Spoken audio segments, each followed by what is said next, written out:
Hello everyone, सबको राधे राधे, जय श्री कृष्णा, वंदे मातरम, जय हिंद। आज है जो कि हमारी पॉलिटी की नेक्स्ट क्लास है।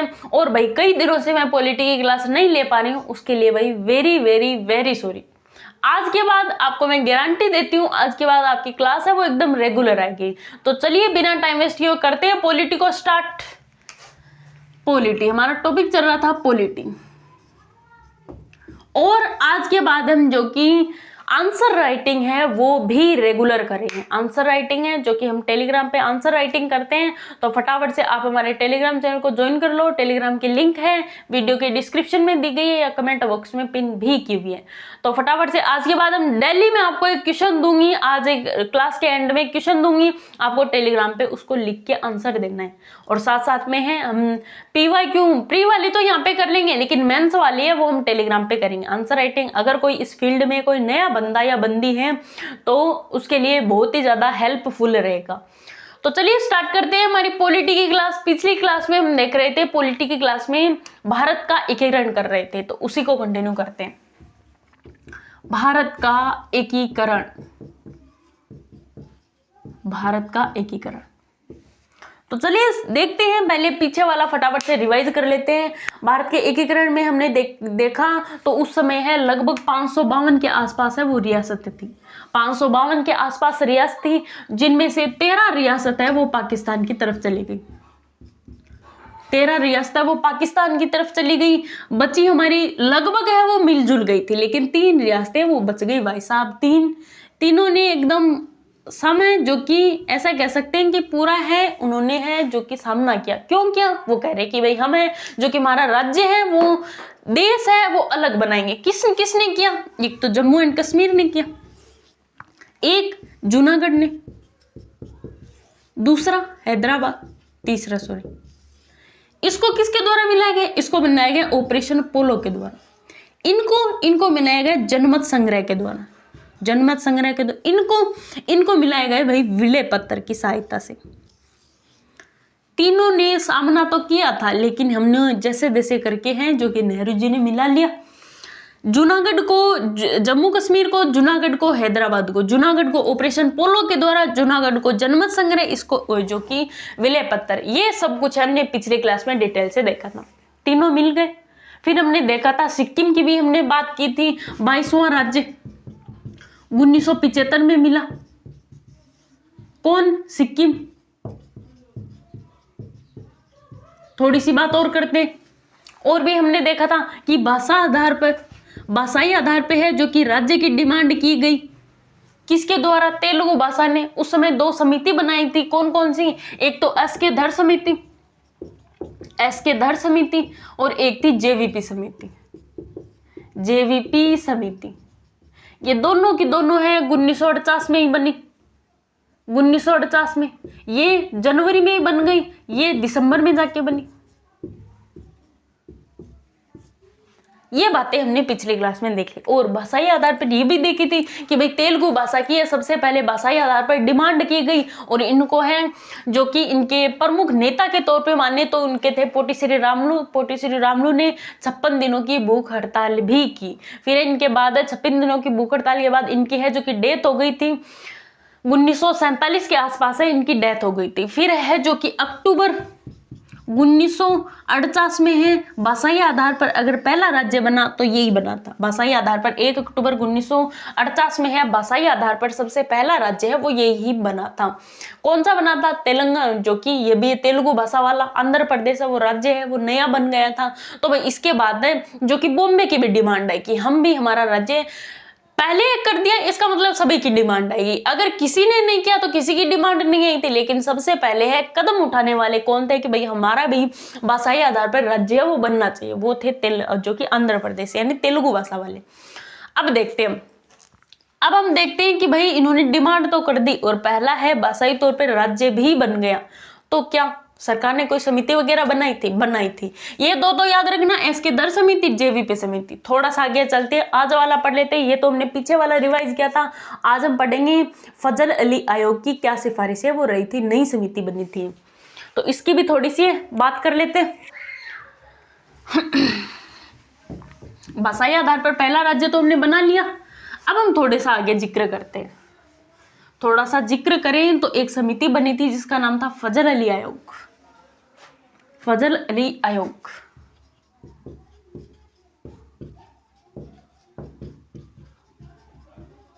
कब बना? 1953 में। सदस्य कौन कौन थे? एक तो पणिकर थे, एक थे हृदयनाथ कुंजरू। हृदयनाथ कुंजरू, ये दो क्या थे? ये इनके सदस्य थे।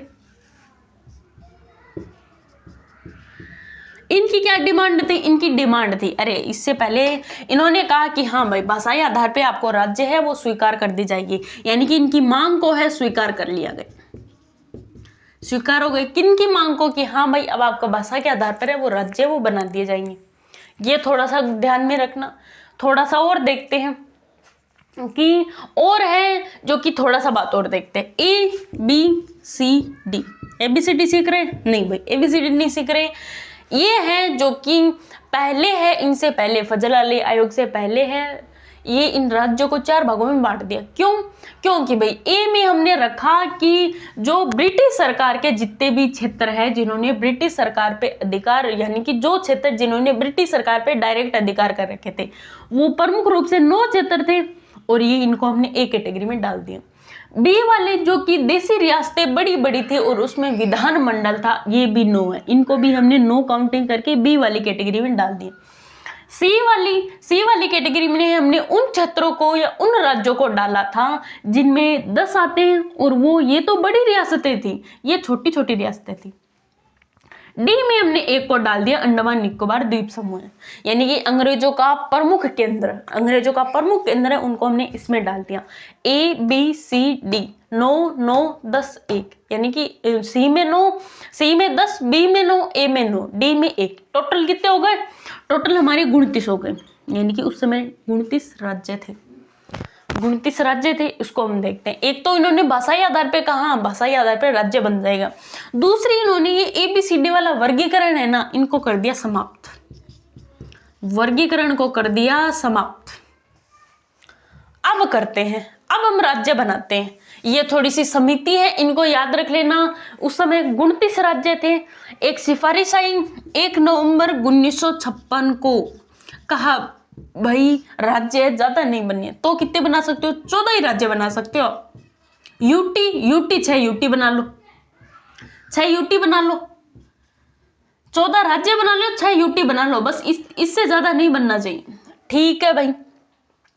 अगर मैं आपसे क्वेश्चन करूं कि पहले 2 समिति बनी थी, एक तो बनी थी एसके धर आयोग, एक बनी थी JVP समिति। उनकी क्या डिमांड थी? उनकी डिमांड थी कि भाई हम राज्य बना तो देंगे, लेकिन एक तो हम प्रशासनिक ढांचा देखेंगे, एक हम देखेंगे कि भौगोलिक ढांचा देखेंगे, एक विकासात्मक ढांचा देखेंगे। मतलब कि भाई ऐसा राज्य जैसे कि मान लो एक जिला बना दिया, एक राज्य बना दिया, मान लो इसका मुख्यालय एकदम बीच में होना चाहिए। ऐसा नहीं कि बीच में होना चाहिए, साइड में नहीं होना चाहिए। जैसे कि इनके तो एकदम जस्ट पास में मुख्यालय, इनके कितनी दूर है देखो, तो भाई ऐसा नहीं होना चाहिए। एकदम मुख्यालय है वो बीचों बीच है, वो रहना चाहिए। ठीक है भाई। और कोई डिमांड?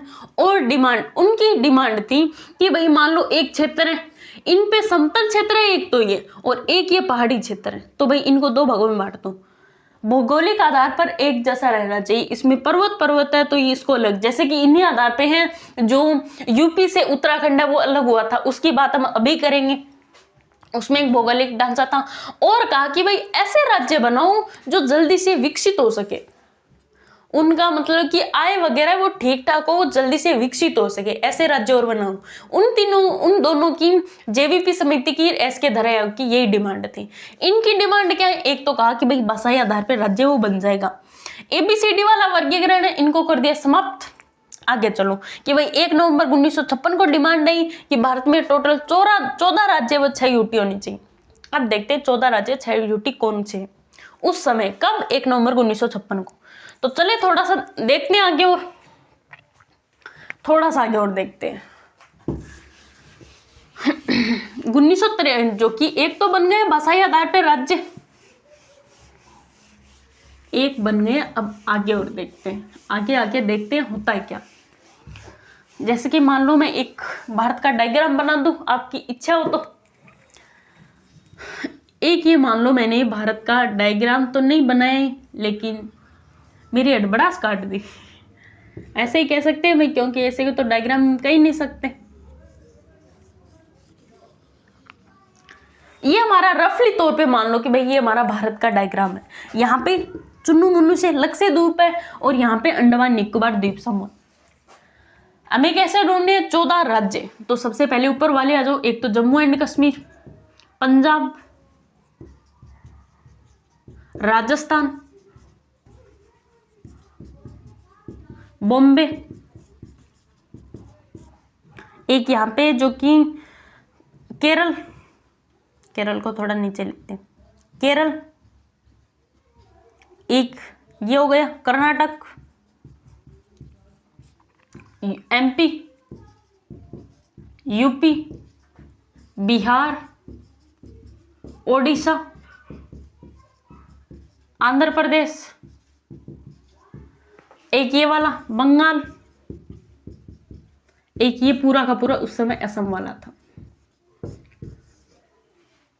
हो गई हमारी, कितने हो गई, 3 4 5 6 7 8 9 10 11 12 ही हुए, 13, एक ये वाला और हो गया 13। एक और कौन सा रह गया, एक भी और होना चाहिए, आंध्र प्रदेश हो गया, और एक ही था भाई यहाँ पे, एक और कौन सा रह गया, एक ही वाला हो गया, पूरे 14 हो गए लगभग। अब हम देखते हैं 6 यूटी और, एक तो ये देख लो लक्षद्वीप वाली, लक्षद्वीप अंडमान निकोबार द्वीप समूह है, और 2 यहाँ पे थे, एक त्रिपुरा, एक था मणिपुर, 2 यहाँ पे थे, एक एचपी हिमाचल प्रदेश और एक यहाँ पे थी दिल्ली। ये भाई 6 यूटी हो गई, 14 हमारे राज्य हो गए, इसको थोड़ा माइंड में रखना। फिर हम आगे चलते हैं, ये कब का मैप है, 1 नवंबर 1956 का मैप है। अब हम आते हैं वर्तमान में कि भाई वर्तमान स्थिति है हमारी कैसे आई। यहाँ पे राज्य तो कितने बता रहे हैं, 14 बता रहे हैं, वर्तमान में हमारे कितने हैं, 28 हैं। कैसे है ये, कैसे टूटे, उनको भी देखेंगे।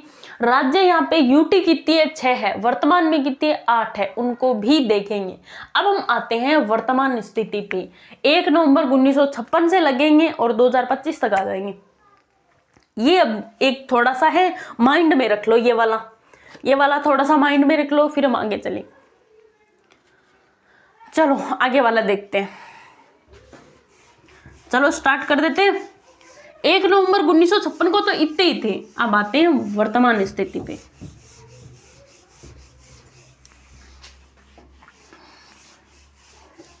तो सबसे पहले हेडिंग डाल लेते हैं, 1 नवंबर 1956 को भारत में 14 राज्य, 6 यूटी थी।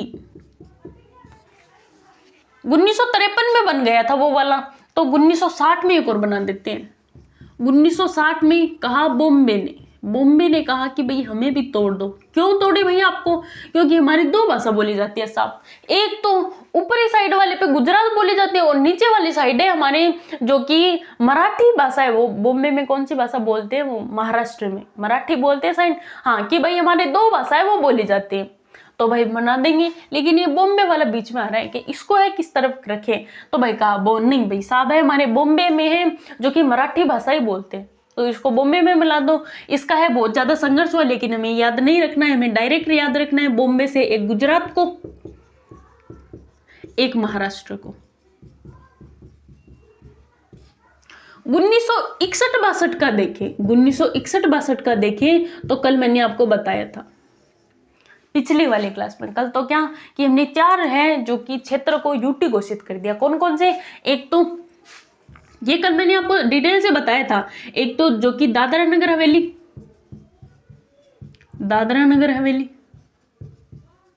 दमन व द्वीप, पुदुचेरी और एक गोवा भी उस समय यूटी ही थी। इन चारों को क्या बना रखा है, यूटी बना रखा है, इन चारों को याद रखना। 1960 में बॉम्बे टूट गया, 1961-62 में दादरा नगर हवेली, दमन व दीव, पुदुचेरी, गोवा। फिर हम आगे और देखते हैं 1963 में।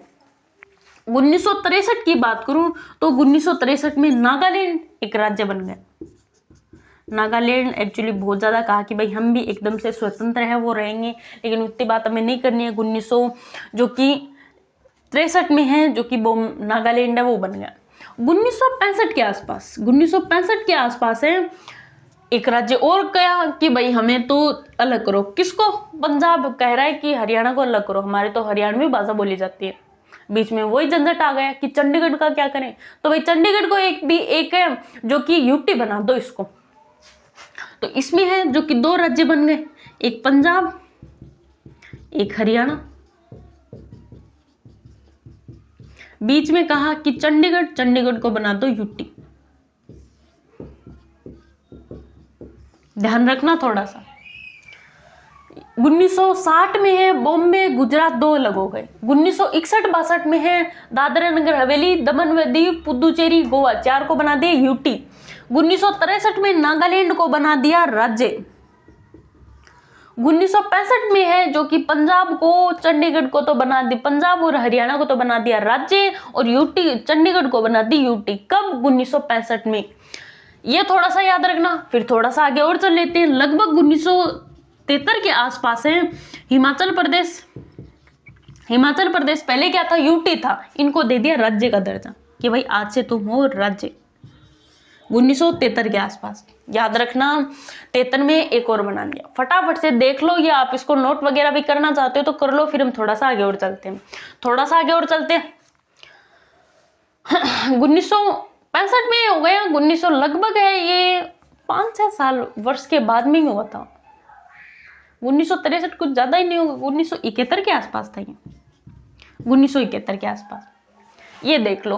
फिर हम बात करते हैं 1972 के, जस्ट इसके आगे वाले नेक्स्ट ईयर। 1960 में बॉम्बे टूटा, गुजरात महाराष्ट्र। 1961-62 में दादरा नगर हवेली दमन व दीव पुदुचेरी गोवा 4 को यूटी बना दिया। 1963 में नागालैंड और जो कि राज्य बना दिया। 1965 में पंजाब हरियाणा प्लस में चंडीगढ़। 1971 में हिमाचल प्रदेश राज्य बना दिया। फिर हम आगे वाली बात करते हैं 1972 के आसपास। 1972 में है जो कि पूर्वी राजस्थान, उत्तरी पूर्व राजस्थान है, उसमें बहुत ज्यादा चेंजेस आए। पहले क्या था? पहले एक असम एकल ही था और उसमें 2 यूटी थी। कौन कौन सी? त्रिपुरा थी, एक मणिपुर थी। लेकिन अब थोड़ा चेंजेस आए। कौन सा चेंजेस आए वो देखो। अब तो 1972 में ही चेंजेस आ गए थे। इसको तो पढ़ा ही रहने दो। 1972 में चेंजेस आए।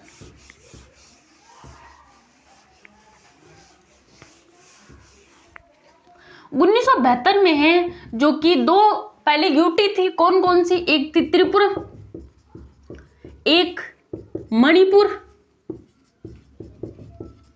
एक मेघालय। इनको कहा कि आप दोनों के दोनों बन जाओ, तीनों के तीनों बन जाओ राज्य। एक बचा भाई मेघालय, एक बचा मेघालय, और जो कि मेघालय को तो हमने ले लिया। एक था आंध्र प्रदेश, एक था आंध्र प्रदेश, एक था भाई ये मेघालय है, मेघालय एक आंध्र प्रदेश है। इन दोनों को बना दिया। एक राज्य और था शायद इसमें, त्रिपुरा हो गया, मणिपुर हो गया, और नागालैंड को तो हमने पहले ही ले लिया। और आंध्र प्रदेश है, इसको एक नया राज्य यूटी है वो बना दी। इसके साथ साथ एक और था, वो मेरे माइंड में नहीं आ रहा, लेकिन याद होगा तब बताऊंगी मैं। त्रिपुरा हो गया, मणिपुर हो गया, मेघालय हो गया, तीनों वो हो गए। और आंध्र प्रदेश वाला, आंध्र प्रदेश के साथ एक राज्य वो और बना था। ये थोड़ा सा ध्यान में रखना। 1972 में बना था। फिर हम नेक्स्ट ईयर की बात करते हैं। नेक्स्ट ईयर वो मैंने अभी बताया आपको, अभी बताया सिक्किम वाला। 1975 में सिक्किम राज्य बन गया। सिक्किम राज्य बनी। हाँ भाई, इसमें है जो कि मिजोरम एक और लिख लो। मिजोरम नहीं लिखा अभी तक हमने, वो भी इसके साथ साथ यूटी बना दिया गया। यानी कि 3 तो बन गए राज्य, 2 बन गए यूटी। 1975 में है एक राज्य बन गया सिक्किम। कितवां राज्य? 22वां राज्य। वो आपको याद आना चाहिए कि 22वां राज्य है वो कौन सा है। सारी बातें याद आ जानी चाहिए।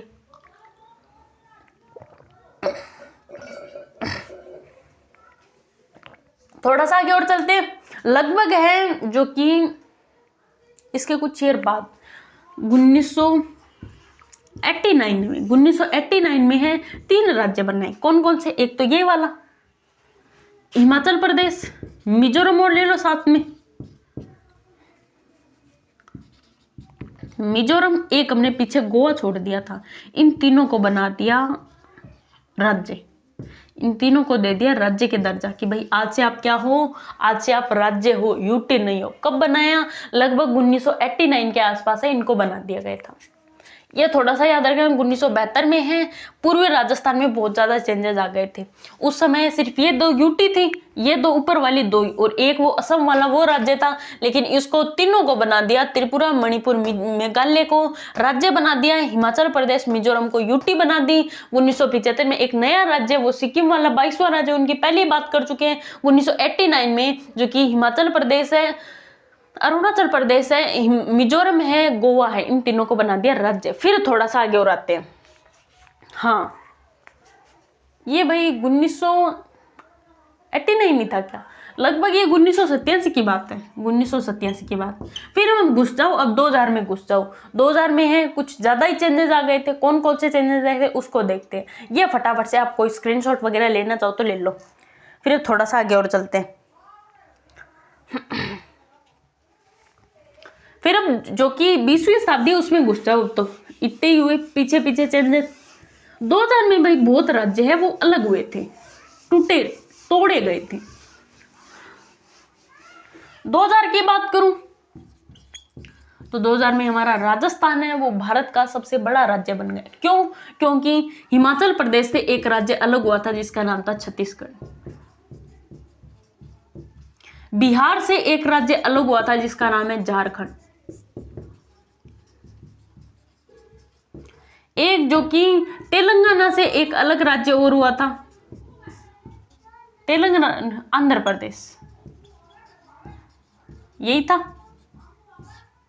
अरे ये नहीं था, यूपी से हुआ था एक अलग राज्य।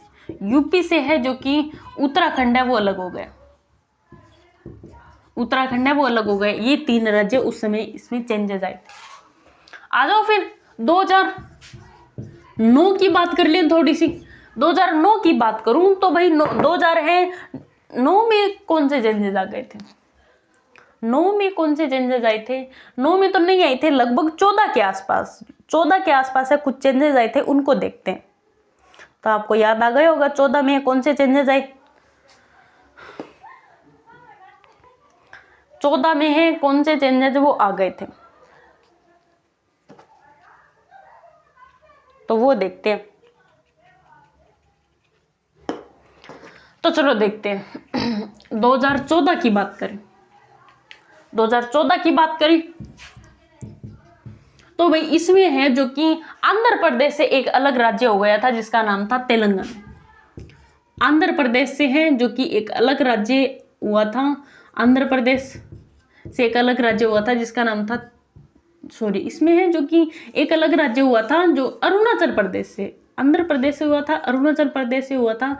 एक अलग राज्य है जो कि त्रिपुरा है वो अलग राज्य हो गया, या आंध्र प्रदेश से अलग हुआ था। आंध्र प्रदेश से एक अलग राज्य हो गया था जिसका नाम था तेलंगाना। हाँ भाई, आंध्र प्रदेश से है जो कि तेलंगाना है वो अलग हो गए। कब की बात है? 14 की बात है, ज्यादा तो लंबी बात ही नहीं है। फिर हम बात करते हैं 2019 की। 2019 की बात करें तो 2019 में है जो कि कुछ बदलाव आए थे जम्मू कश्मीर को।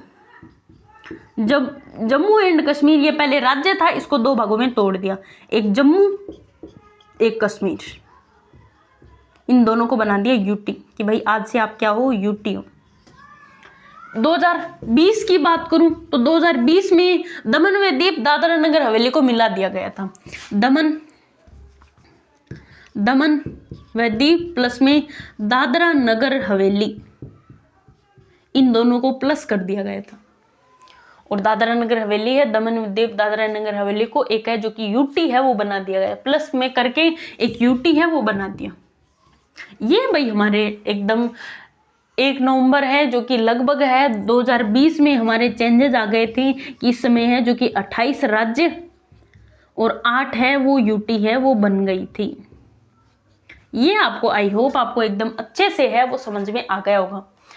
ये तो हमारा था भाई, हमारा एकीकरण है, इसी बात पे वो समाप्त हो जाता है। फिर हम बात कर लेते हैं थोड़ी सी है नागरिकता की बात और कर लेते हैं कि हमारा पहले वाला संघ और राज्य क्षेत्र है वो तो अब जाके समाप्त हुआ है। अब आ जाओ वापिस अनुच्छेद पे आ जाओ, एकीकरण तो हमारा थोड़ा बहुत हो गया, अब वापिस है मूली जो कि आगे वाला है, दूसरा भाग है संविधान का नागरिकता, सिटीजनशिप, उस पे आ जाओ। लेकिन मैं बात करूं कि भाई नागरिकता की बात करूं तो एक तो ये सिविल सर्विस एग्जाम में आती है, आरएस के एग्जाम में इतनी ज्यादा आती नहीं है। आरएस के एग्जाम में है जो कि सिलेबस में दिया भी नहीं गया है, सिर्फ यूपीएससी के सिलेबस में आती है नागरिकता। और कोई भी एग्जाम देख लो आप, किसी का भी नहीं आती सिटीजनशिप, लेकिन यूपीएससी की, लेकिन पढ़ना तो पड़ेगा ही थोड़ा बहुत। हम देख लेते हैं, डायरेक्ट आर्टिकल्स को देखेंगे, डायरेक्ट आर्टिकल्स को देखेंगे। नागरिकता है हमारे आरएस के सिलेबस में वो नहीं है, आरपीएस या नागरिकता को, सिटीजनशिप को नहीं मानती, सिलेबस में भी नहीं है, सिर्फ यूपीएससी एग्जाम में आता है। लेकिन खैर हमें तो थोड़ा बहुत देखना तो है ही, देख लेते हैं।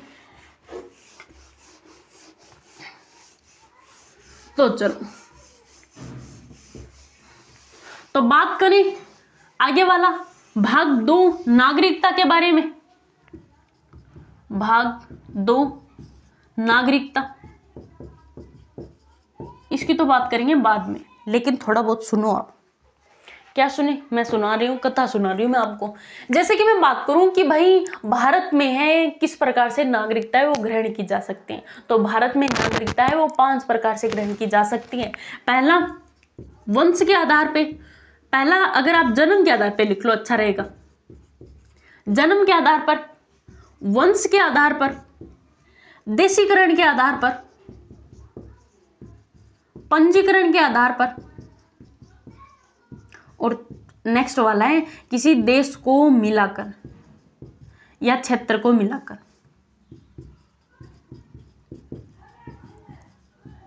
अब सुनो आप, तो जन्म, वंश, देशीकरण, पंजीकरण, क्षेत्र मिला के कैसे कर सकते हैं ये सब। जन्म के आधार पर देखें तो हम सब ने है, लगभग है भारत की 90 से 91% जनसंख्या ने है जन्म के आधार पर ही जनसंख्या वो नागरिकता है वो प्राप्त की। यानी कि हमारे दादा का जन्म है, जो कि दादा का, परदादा का, यानी कि हम तो जन्म के आधार पर ही, जन्म से ही भारत के नागरिक है। ऑफकोर्स भाई समझ गए होंगे। वंश के आधार पर देखें तो वंश के आधार पर जैसे कि मान लो किसी का दादाजी वो यहाँ का है, पापा मम्मी सब कुछ यहीं के, लेकिन वो व्यक्ति है वो विदेश चला गया, किसी का काम से है वो विदेश चला गया। मान लो उसके साथ साथ उनके मम्मी भी चली गई, पापा भी चले गए, सब चले गए, मान लो दादाजी वगैरह है, तो भाई उन्होंने है नागरिकता एक बार है जो कि विदेश की ग्रहण कर ली, फिर आके भारत की, तो भाई वो है वंश के आधार पर अपनी नागरिकता है वो वापस ले सकते हैं। देशीकरण के आधार पर देखें तो मान लो कोई विदेशी व्यक्ति है वो भारत में आया था, कोई मान लो विदेश का व्यक्ति है वो भारत में आया था और उन्होंने है लगभग है वो 14 साल तक भारत में, तो उनका अपने आप ही भारत की नागरिकता वो मिल जाएगी, ये होता है देशीकरण। पंजीकरण और देखें, जैसे कि मान लो कोई कपल्स है भारत में, ऐसे मान लो घूमने फिरने के लिए आए हैं, उनमें से एक मान लो या तो मेल मान लो या फीमेल मान लो, दोनों में से एक है वो भारतीय है, तो इनके बच्चे को भी भारत की नागरिकता है वो आसानी से मिल जाएगी। किस प्रकार? पंजीकरण के आधार पर। फिर नेक्स्ट वाली बात करते हैं क्षेत्र को मिला के। जैसे कि मैं बात करूं तो सिक्किम को हमने मिलाया कब? 1975 में, तो भाई वहां के नागरिक है, सबको है भारत की नागरिकता है वो आसानी से मिल गई थी। आई होप आपको ये समझ में आ गया होगा। इसको हमने किस प्रकार से मिला है? इसको हमने मिला है, एक एक्ट है जिसका नाम है नागरिकता अधिनियम एक्ट, नागरिक अधिनियम 1955। इसके माध्यम से भारत है जो कि भारत के नागरिक है वो 5 प्रकार से नागरिकता ग्रहण कर सकते हैं, जन्म से, वंश से, देशीकरण से, पंजीकरण से, कोई क्षेत्र को मिला के। हो गया? आगे चलो, अब हम आते हैं डायरेक्ट आर्टिकल पे आते हैं। ये आप तो समझ गए होंगे, और इन 5 के आधार पर है जो कि नागरिकता, इन 5 के आधार पे तो नहीं हो सकती, लेकिन नागरिकता है वो समाप्त भी हो सकती है।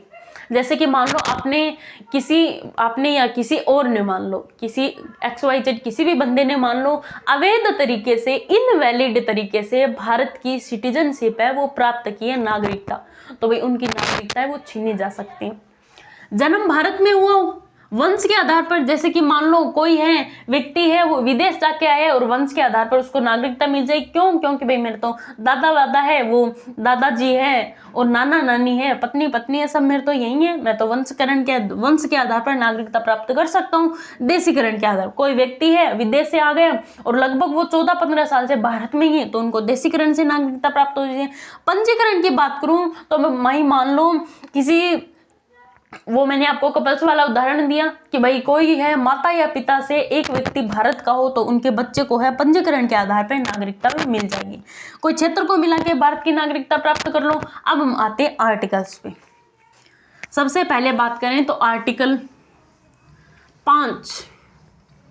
नागरिकता में कितने आर्टिकल आते हैं? 5 से लेके 11 तक।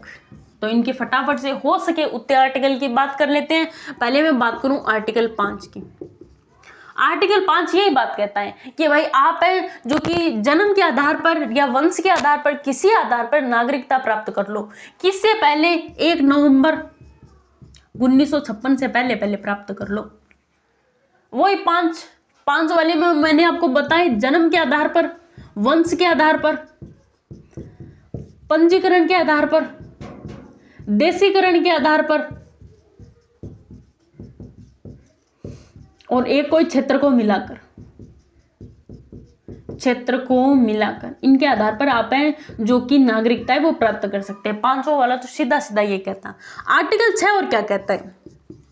आर्टिकल 6 वाला कहता है कि आप नागरिकता तो प्राप्त करो, लेकिन आप हैं जो कि 19 जुलाई 1948 से पहले पहले हैं। मान लो कोई भारत पाकिस्तान का विभाजन हो रहा था, उस समय कोई पाकिस्तानी व्यक्ति भारत में आना चाहे तो आ सकता है। अगर भाई इस तारीख से पहले नहीं आया ना तो आपको क्या करना पड़ेगा? 6 महीने का पंजीकरण करना पड़ेगा, उसके बाद ही आप भारत के नागरिक बन सकते हो। 6 वाला आर्टिकल। आर्टिकल 7वीं क्या बात कहता है? आर्टिकल 7वीं ये बात कहता है कि 1 मार्च 1948 से अब पहले मान लो कोई भारतीय व्यक्ति पाकिस्तान गया हो और उसको लगा नहीं भाई पाकिस्तान तो अच्छा नहीं है, हमारा देश ही अच्छा है, तो आ जाओ वापस, कोई रोक टोक नहीं है, नाती का बाड़ा ये। 1 नवंबर 1948 से बाद में अगर कोई व्यक्ति भारत में आया तो उसको 6 महीने का क्या करना पड़ेगा? रजिस्ट्रेशन करना पड़ेगा। पहले आ गया तो भारत की नागरिकता है वो प्राप्त हो जाएगी। आर्टिकल 8वां क्या कह रहा है? ये दो समझ गए होंगे। अगर कोई पाकिस्तानी व्यक्ति भारत में आना चाहता है तो 19 जुलाई 1948 से पहले आ जाओ, बाद में नहीं आना है। बाद में आया तो 6 महीने का रजिस्ट्रेशन करवाना पड़ेगा। अगर कोई भारतीय व्यक्ति पाकिस्तान में गया और फिर वो वापस आना चाहता है तो 1 मार्च 1948 से पहले आ जाओ, नहीं आया तो 6 महीने का रजिस्ट्रेशन करवा लो। आर्टिकल 8वीं बात क्या कहता है? आर्टिकल 8वीं बात ये कहता है कि आप भारत के व्यक्ति हो, विदेश में कोई काम के लिए गए हो, शिक्षा के लिए गए हो, या कोई मान लो कोई पढ़ाई वढ़ाई के मामले में किसी प्रकार से मान लो विदेश गया हो और उन्होंने वहां की नागरिकता प्राप्त नहीं की, तब तक उनकी भारत की नागरिकता भी बनी रहेगी। ये बात कहता है कोई विदेशी व्यक्ति जाता है तो उसकी नागरिकता वो समाप्त नहीं की जाएगी। विदेशी कोई मान लो कि भारत का व्यक्ति विदेश गया, उसको विदेशी तो नहीं कह सकते, भारत के व्यक्ति विदेश जाने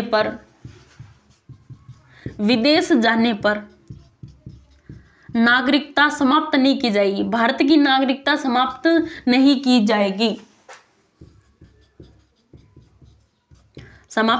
की जाएगी, ठीक है भाई। और कोई डिमांड? आर्टिकल 9वां क्या कहता है? आर्टिकल 9वां कहता है कि विदेश तो जाओ भले, लेकिन वहां की नागरिकता आपने ग्रहण कर लेना विदेश वाली, तो भारत वाली समाप्त होगी भाई। विदेशी नागरिकता ग्रहण करने पर भारत की नागरिकता वो क्या हो जाएगी? समाप्त हो जाएगी। ये कहता है 9वां वाला आर्टिकल। आर्टिकल 10वां क्या कहता है? आर्टिकल 10वां कहता है कि भाई आप मान लो कि देश के विरुद्ध कोई काम कर रहे हो, आतंकवादी का काम कर रहे हो, तो आपकी नागरिकता हो जाएगी समाप्त। 10वां वाला ये कहता है। 11वां आर्टिकल ये कहता है कि कोई मान लो कानून की जो कि कानून का नियम वगैरह है, नागरिकता का कानून या विधि वगैरह, ये सब संसद का काम है। संसद में भी किसका काम है? संसद में काम है भाई गृह मंत्रालय का।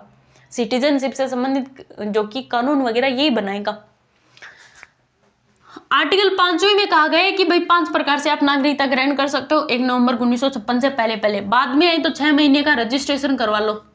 छठा आर्टिकल कहता है 19 जुलाई 1948 से 6 महीने का पहले पहले करवा लो, बाद पहले आ गए तो कोई बात नहीं, भारतीय नागरिक तो बाद में आई, लेकिन 6 महीने का रजिस्ट्रेशन। आर्टिकल 7वां कहता है 1 मार्च 1948 को 6 महीने पहले पहले आओ तो अच्छी बात है, नहीं आए तो फिर 6 महीने का रजिस्ट्रेशन। 8वां आर्टिकल कहता है कि अगर कोई भारत का व्यक्ति विदेश जाना चाहता है तो उनकी नागरिकता है वो समाप्त नहीं की जाएगी। और आर्टिकल है 9वां कहता है कि आप विदेश जाके भारत की विदेश जाके विदेशी नागरिकता प्राप्त कर रहे हो तो भारत की भी समाप्त है आपकी। ये बात कहता है आर्टिकल 9वां। 10वां ये बात कहता है कि भाई जो कि भारत की नागरिकता को समाप्त करने की बात कहता है। और 11वां कहता है कि संसद या गृह मंत्रालय के द्वारा है भारत के कानून, ये नागरिकता संबंधी कानून है वो बनाए जाएंगे। ये थी भाई हमारी नागरिकता, छोटी सी बेसिक सी अपने जानकारी है वो कर ली। अगर आपको कोई समझ में नहीं आया, डाउट है तो आप मेरे को बता देना, कल मैं और आपके सामने रिवीजन वगैरह वो करवा दूंगी। और आज की क्लास में हम पढ़ेंगे इतना ही, आज की क्लास में हम इतना ही पढ़ेंगे। कोई डाउट हो तो बता देना, कल की क्लास में और ज्यादा डिस्कस कर लेंगे। और आज के बाद आपकी क्लास है वो एकदम रेगुलरली आएगी। और हमारे टेलीग्राम चैनल भी ज्वाइन कर लो, जिसकी लिंक वीडियो के डिस्क्रिप्शन में दी गई है। और आज की क्लास में हम इतना ही पढ़ेंगे। अगर आप चैनल पे नए हो तो चैनल को सब्सक्राइब कर लो, वीडियो अगर अच्छा लगा तो वीडियो को लाइक भी कर लेना।